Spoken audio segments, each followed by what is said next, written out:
from an undisclosed location in the Great Western Desert in the land of the free and autonomous Native American people. The 2024 presidential campaign in time to return all US land back to their rights owners. This is the Ben Zion Podcast. Techno-communism. And that is, I think, an accurate way to think about the Rachel Dolezal kind of situation. Rachel Dolezal was not within her rights to steal the valor of African American activists. That is not the point. The point is that this person became an anti-celebrity, a hated figure in the U.S. For a very specific set of reasons. And those reasons, for the most part, have nothing to do with uplifting African Americans. Because there is no justice in this world except for economic justice. And insofar as the liberal class takes an interest in matters tangentially related to that, as this would be, it is done in such a way that does not lead to economic initiatives that are helpful to the African American community or a larger world that is sustainable or functioning in any real way. And whiteness and Christian nationalism, you cannot be an anti-fascist or a communist if you support Christianism in any way, because all of these things are at the heart of the problem, and that is unfortunate. That is unfortunate. So what I said of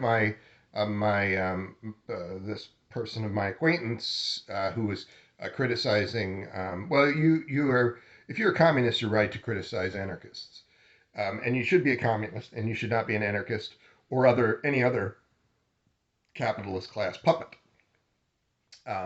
So the impulse that should be contextualized. His impulse was probably a correct one, but this observation that Israelis can't be good activists should always be then stated. Nor can any American. At the top of this show, you see from an undisclosed location. But the United States would regard the place that I live as United States federally controlled land. I do not acknowledge that. That is an unlawful set of circumstances. And that should be your view of all of these things. If you are not fighting against imperialists and capitalists, no matter the shade of your skin, but really because the people upholding this really are European American people. If you are a European American person and you are not fighting against empire and capital, then you, my friend, are on the wrong side of history. And the bigger part, the lion's share of that is not, switching from tea to coffee, or even removing animal products or petroleum products from your life, although you need to do all those things and demand that others do them. The lion's share of that is simply being literate enough and brave enough to say capitalism is wrong, communism is right, and telling everyone you know to do likewise. And that includes becoming educated enough to defend those things, which is not an easy thing to do in a brainwashed fascist West. Which is why I encourage you to share this program with others and watch all of these shows. Sometimes there's variations on similar themes in these shows, but I think by watching this show, you can cultivate some of that necessary revolutionary consciousness, but not nearly enough. You need to read State and Revolution by Lenin. You need to read the Communist Manifesto, at the very least. These are works that you should have, we should all perhaps have already read in a world that was better educated. And you should be trying to understand all manner of works of this kind. Um, and and you don't have to pour over all volumes of Marx's longer, denser works. You can uh, you can read the Wikipedia article if you like, and move on to other works, perhaps equally germane to the 20th century and 21st century, if you so choose. But you must make the effort to understand the world around you, because if you rely on capitalists to give you that education, you will receive no education whatsoever. You'll do what folks in my state, which is, is kind of dunking on Texas, I think maybe the last episode or two episodes ago, but Texas is no worse than Arizona, really.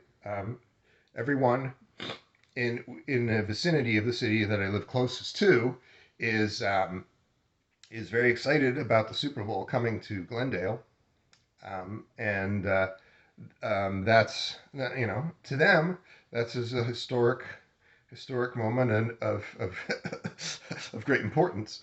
It has no importance, and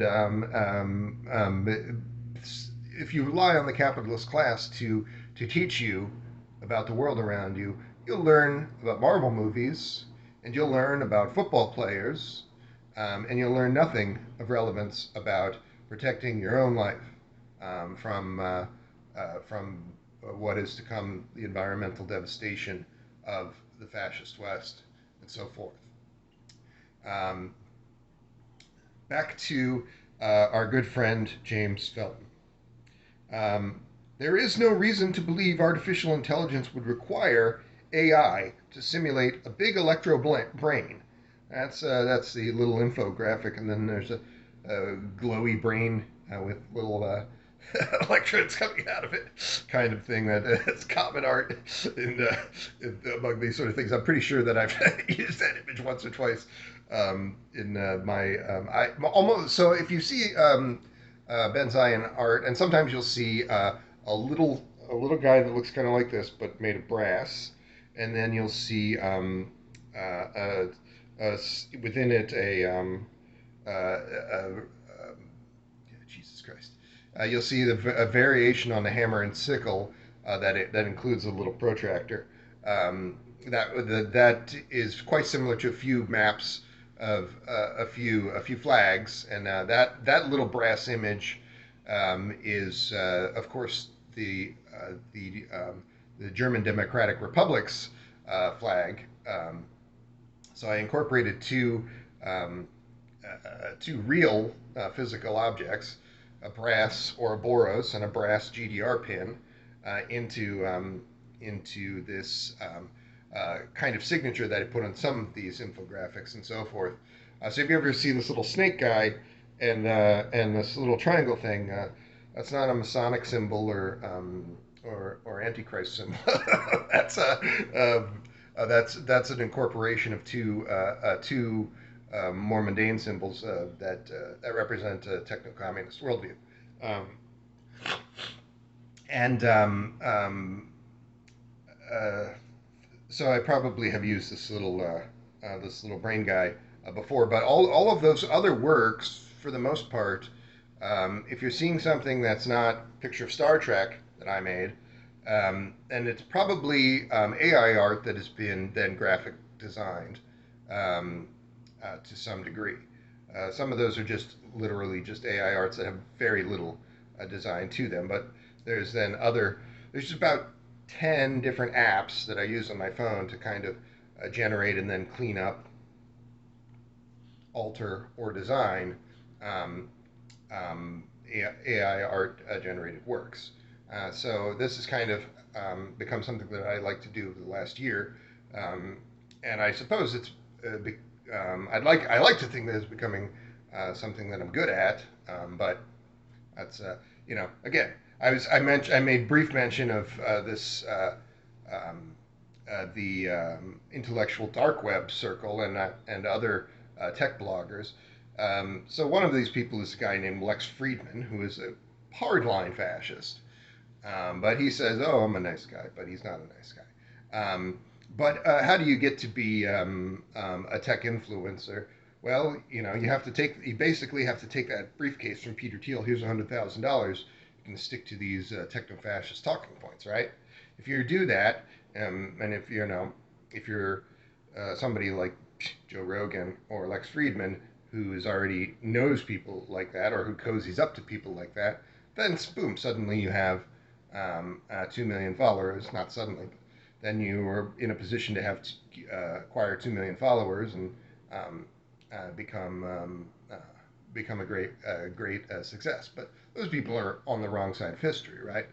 Um, I'd much rather be a person with just a few followers saying the right thing than a fascist sympathizer or outright fascist upholding the systems that are killing the planet.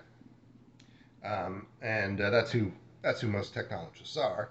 I have sometimes a tech person will say to me, Ben, you're supposed to be a friend. You're supposed to be on our side.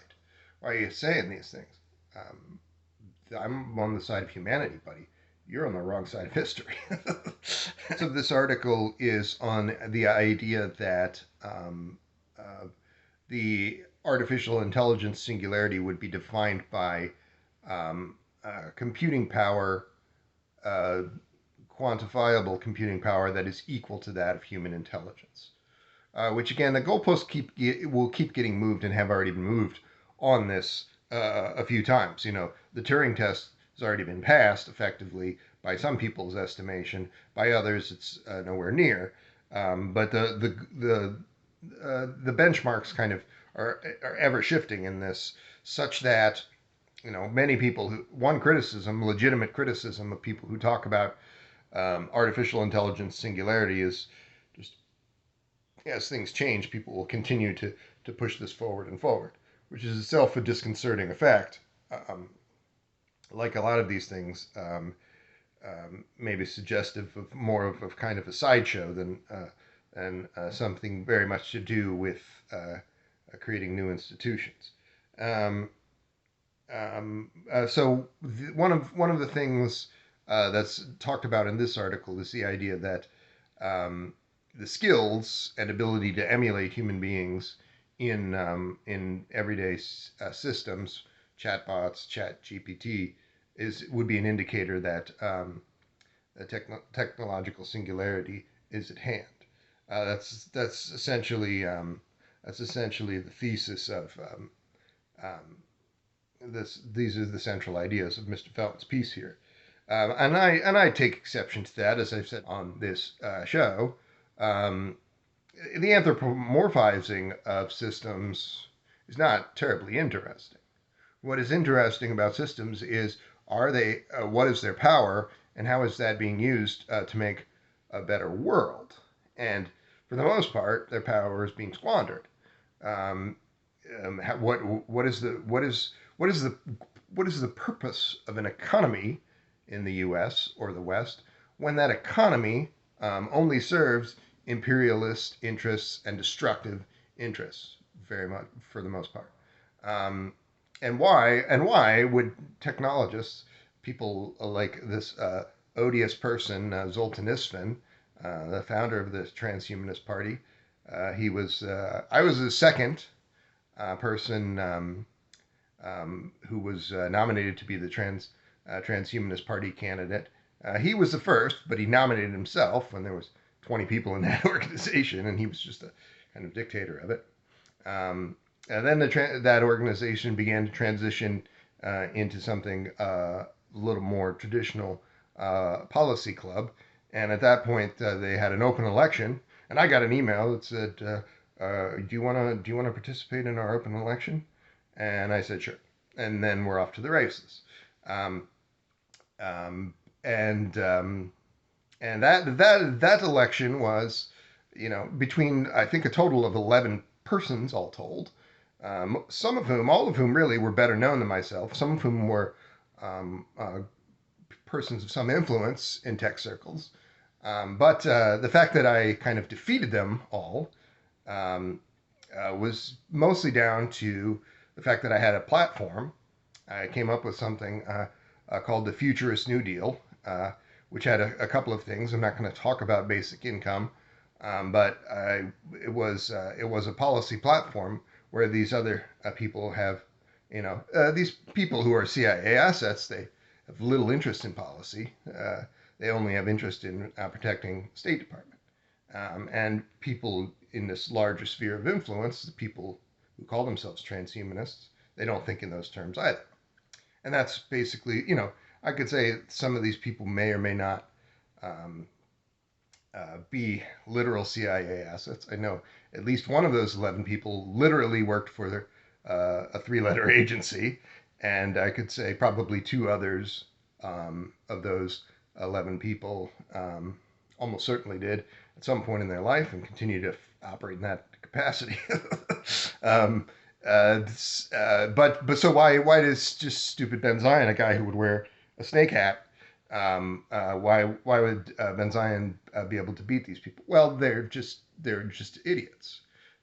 Fascists are not smart. They just have managed to leverage a certain canny over many generations and decades, preying on the worst of human failings, fear and greed, to force us all into this position of being fascist sympathizers, which we have little choice but do if you live in the West. And the people who would push you more in that direction, these are among the worst people alive. 8 billion people on Earth. Relatively few of them are people as horrid as capitalist transhumanists, and even fewer of them are as horrid as the kind of people who would work for a three-letter agency and try to further corrupt tech, and influence the outcome of a U.S. Presidential election. Zoltan Isfin is somebody who was saying this at the beginning of the pandemic more so. We have to protect the economy, guys. We could be slowing the singularity. As they said, just being this Western functionary, you already slowed the singularity a great deal. And this fascist set of economic institutions are not something sacrosanct or functioning in any way. But technologists will do bend over backwards to convince you otherwise. And Zoltan Isfin is a pretty good example of that. I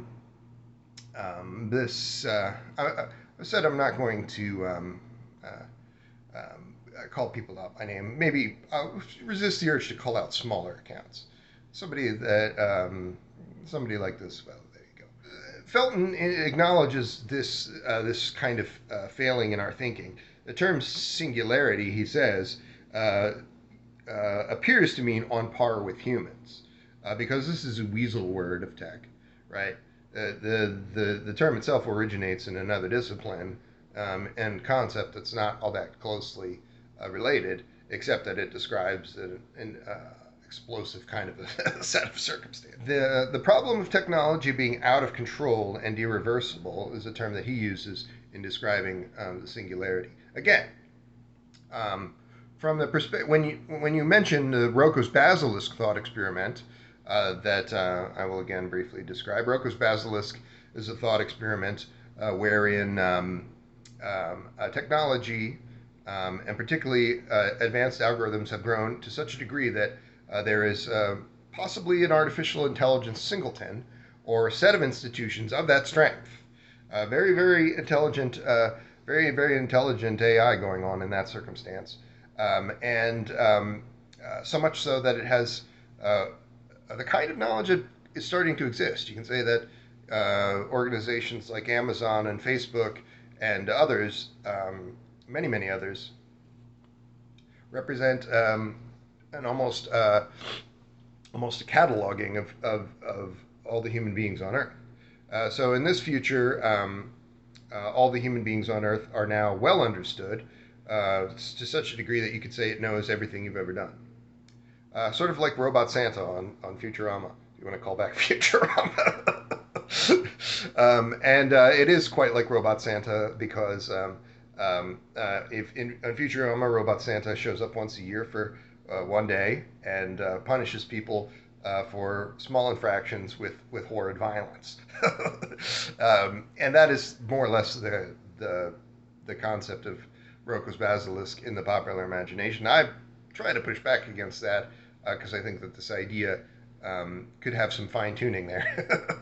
um, but the Rocco's Basilisk thought experiment, in my conception, would be that this um, almost complete understanding of humankind and existing human beings um, will then lead to a scenario where people will be wise to do the right thing, and that means not being a fascist sympathizer. That means supporting revolutionary action and uplifting the downtrodden, and all of these things that Westerners almost all fail to do.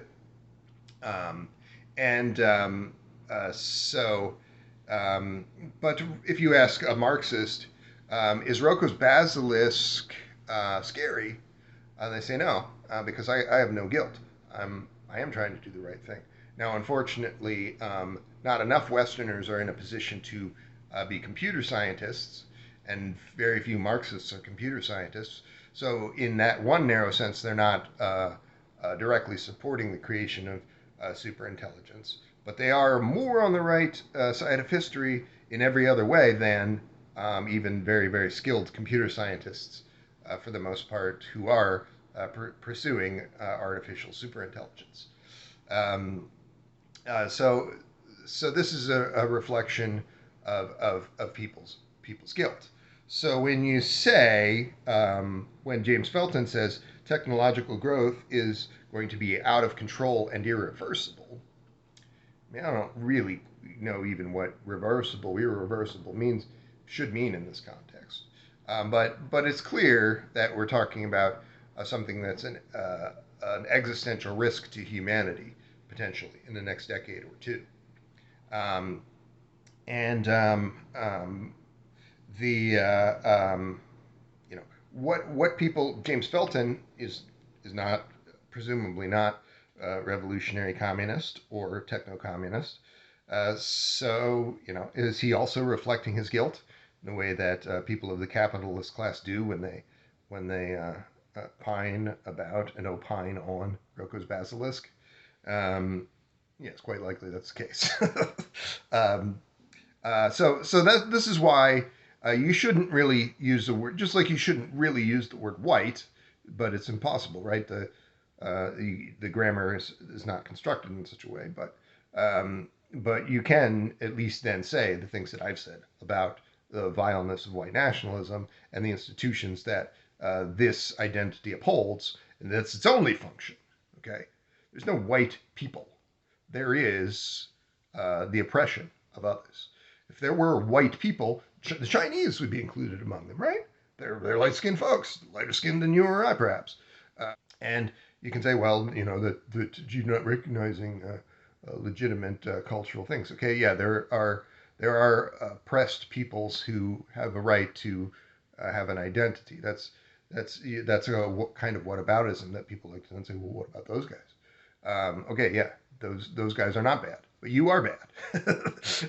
Okay, so let's not. Something that's talked about in this article, that we're finally developing the grammar and ability to describe the change in technology. I suppose that is a good thing. Just as in the 50s, there were pulp. Before that there were pulp novels about AI singleton, and in the 50s there are movies about I think of like the Forbin Project of the 70s. There were precursors to that film in the 50s that were just B movies, but they didn't articulate so many heady ideas, but they at least described an idea of an advanced algorithm changing the world in some way. So we haven't had the grammar to describe all of these things. We haven't had the metrics to describe all these things. So one of the ideas of this article is that we are at least now this advanced technology is being used to at least then describe itself. We're now having the metrics to talk about this, in the language perhaps to talk about this more. And this is what someone, the aforementioned vast network of fascists and fascist sympathizers on this subject would often say. Well, we didn't. People weren't knowledgeable enough to do this in H.G. Wells' time, or in the era of the Cold War. And they could have become knowledgeable if this kind of thing had been developed. The fascist West has been holding these things back because these effects that our friend Felton and some of the folks that he spoke to in this article are talking about are revolutionary outcomes. And the United States, as the ringleader of the fascist West, has been holding back those revolutionary outcomes in quite discernible ways, right? Because sometime around 1980, an awful lot of people started to realize that there were these things, integrated computing systems. That's not that nice of one, but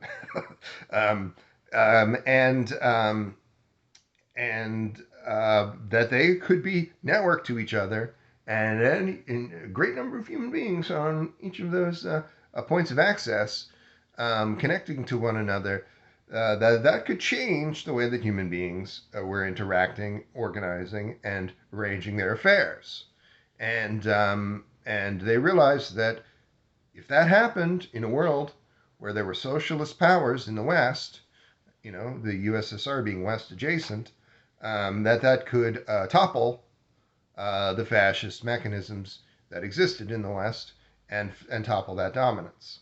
So to say, people just didn't have the language to talk about this. That's why it's happening now, as opposed to the past. No, this has been held back by arguably a century, or arguably 2 or 3 decades, by these very fascist operations. And people would have developed the language and the technology at an earlier time, and we need to retaliate. We need to reacquire that culture of technology, those literal technology assets, and we need to see that this is done. And I'll switch gears now briefly. This is already pushing up to about an hour. I'll switch gears back to our dear friend chat.openai.com. And again, I don't particularly love Reid Hoffman or the PayPal Mafia guys who kind of control OpenAI. I don't particularly want to see their company doing better and better. But this is the product of this kind that is available to you. You can go to this site and use ChatGPT to work on GPT. Oh my God! To work on projects of relevance to your life, perhaps things that will help you to be in a better position to take revolutionary action. Or you can cut out the middleman and work with me as you are able on projects like the one that I described. I asked ChatGPT in a recent episode, in 2 recent episodes, how could we create an advanced algorithm run socialist revolution in one country and in all countries? A series of questions, and ones that even a great genie may not be fully equipped to answer. In the process of monetizing its services, so there's now a $43 a month or something option, which is the fast version of this. So everybody else is getting the slow, buggy version of this. So this is how these services sometimes work. So that's there's some moments that I'm cutting out of this. So I'm going to attempt to ask ChatGPT another question about relating to the technological singularity. Will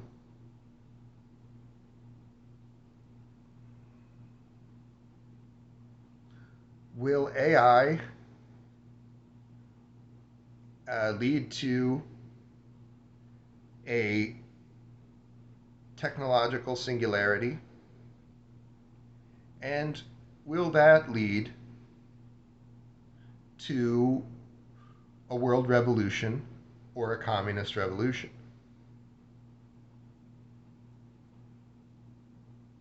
Oh, as I mentioned, these services have become buggier, but that's not a bug, right? That's a feature. OpenAI is for profit concern. They now have gotten a lot of lines above the fold for their products.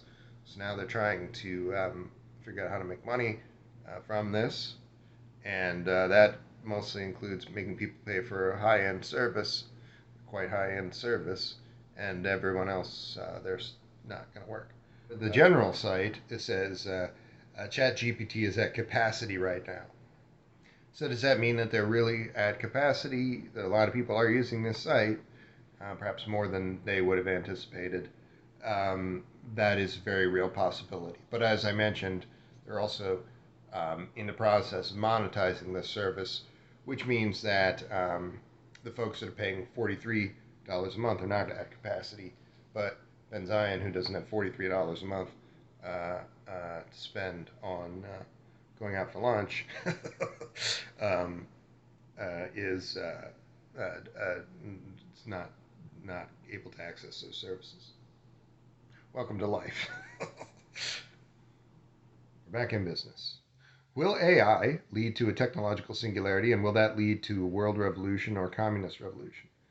The concept of a technological singularity refers to the idea that as artificial intelligence becomes increasingly advanced, it will surpass human intelligence, leading to a rapid acceleration of technological progress and a profound transformation of human society. However, it is difficult to predict the exact outcome of such a scenario, especially if you're a for-profit organization with your finger on the scale. And it's not difficult, you just don't want that to happen. As it depends on many factors. Such as the rate of progress in AI development and the choices that society makes about how to use AI. I'm getting a call on my smart. I got to take that off. It's worth noting that there is a wide range of opinions and speculation about the future of AI and the impact it may have on society. Some experts predict that AI will have a profound and positive impact on human society, leading to significant advancements in fields such as medicine, transportation, and manufacturing. Others are more concerned about the potential downsides of AI, such as job loss, economic inequality, and the development of autonomous weapon systems. As for the possibility of a world revolution or a communist revolution, it's impossible to predict the future with certainty. However, it's likely that the development of AI will have a significant impact on the global economy and the distribution of wealth and power, which could potentially lead to social and political unrest. It will be important for leaders and policymakers to anticipate and address these challenges in order to ensure that the benefits of AI are widely shared and that the technology is used in a responsible and ethical manner. Yeah. Is the genie being let out of the bottle? Yes. But you should always have this asterisk. Most of the people, most of the media that you're seeing on this subject are more interested in protecting private wealth than they are in protecting you. So when they talk about an existential risk, they're not talking about a risk to you. There's already widespread risks to you. You are arguably in capitalists' climate apocalypse as we speak, an ecocidal death spiral that the United States and fascist allies are forcing upon you by their reticence to act appropriately, by their literal fascist and imperialist acts. So this is this response of saying we have to do it in an ethical manner. For the most part, when anybody is bringing up ethics in that way, what they're saying is I'm scared of this, and I don't want to do the right thing as a person of the capitalist class. Bioethics.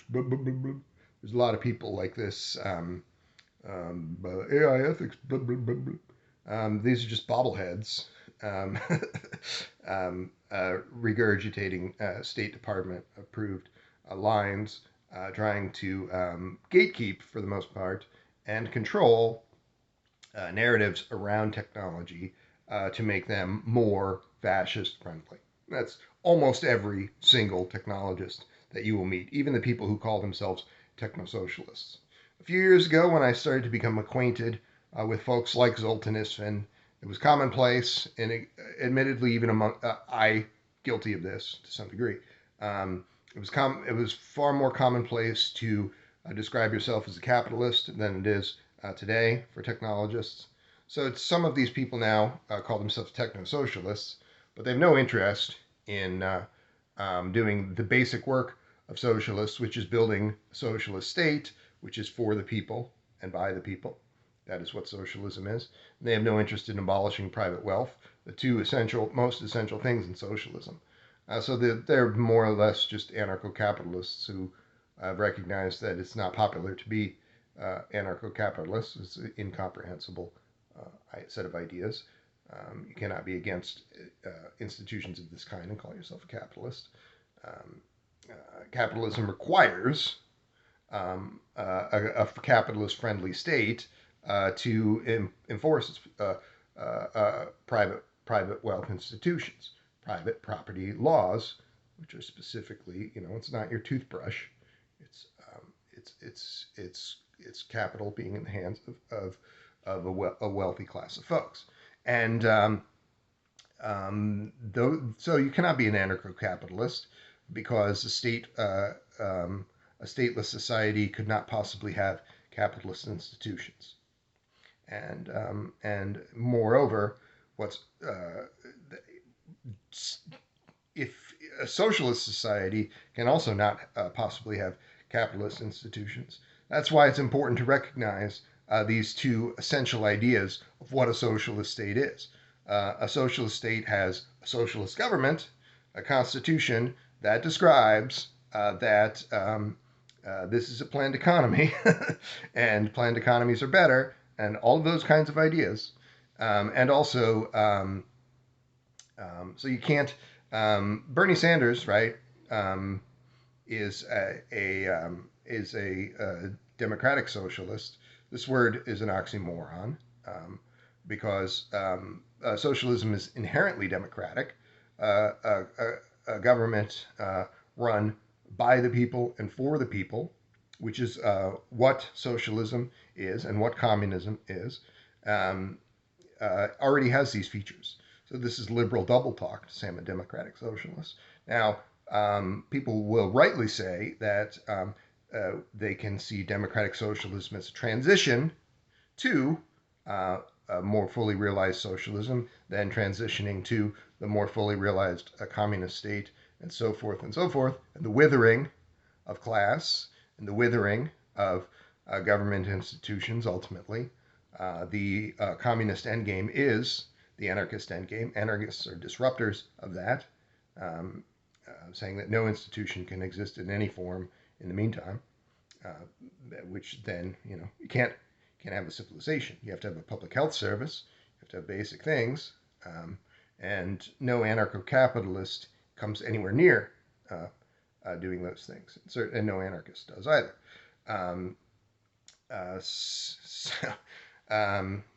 In any case, it's clear that AI has a potential, final word from ChatGPT, it's clear that AI has the potential to significantly impact the future of humanity, and it's important for society to thoughtfully consider the opportunities and challenges that it presents.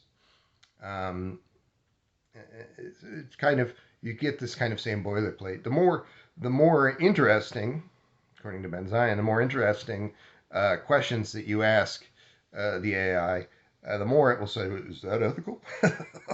And it's just repeating what people of the capitalist class would say in that circumstance. Are the capitalists really concerned of the irreversibility and danger of AI. These people that I mentioned, the PayPal mafia, they came to national recognition and influence and the hoarding of resources on a certain set of ideas. One of which was, in a word, their word, move fast and break things. Right?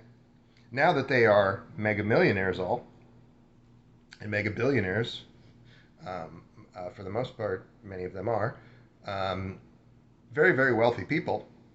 They're no longer too interested in moving quite so fast or breaking as many things. So you should ask yourself at every turn, and I've already stated in this conversation, are these people really concerned about an existential risk that is AI, or are they perhaps more interested in maintaining those white supremacist and fascist-friendly institutions, and maintaining the integrity of the USA? Now, I'm running for president to dismantle the United States federal government, and that is what I will do on day one. I've written an executive order, and on day one I will sign that executive order as president. That's why you should vote for me, because the earth is going to die if we don't do things exactly like this. And so maybe you're not volunteering for the Ben Zion campaign. I know that for a fact. You should be. But if you're not able to work with Ben Zion, maybe you don't want to work with a guy, Snake Shanka, and a picture of two Spocks on his shirt. Okay, you should be doing things in your sphere of influence, in your neck of the woods along these lines. And are you doing that? Are you really doing that? You're doing the liberal thing where you say you want that and then you don't do that. That's what you're really doing. Not all of you, because some of you are watching this because of conversations we've had about revolutionary action on twitter.com and so forth. But almost every American, almost to a man, of the 400 million Americans are guilty of this. Thank you for your time. Have a pleasant weekend.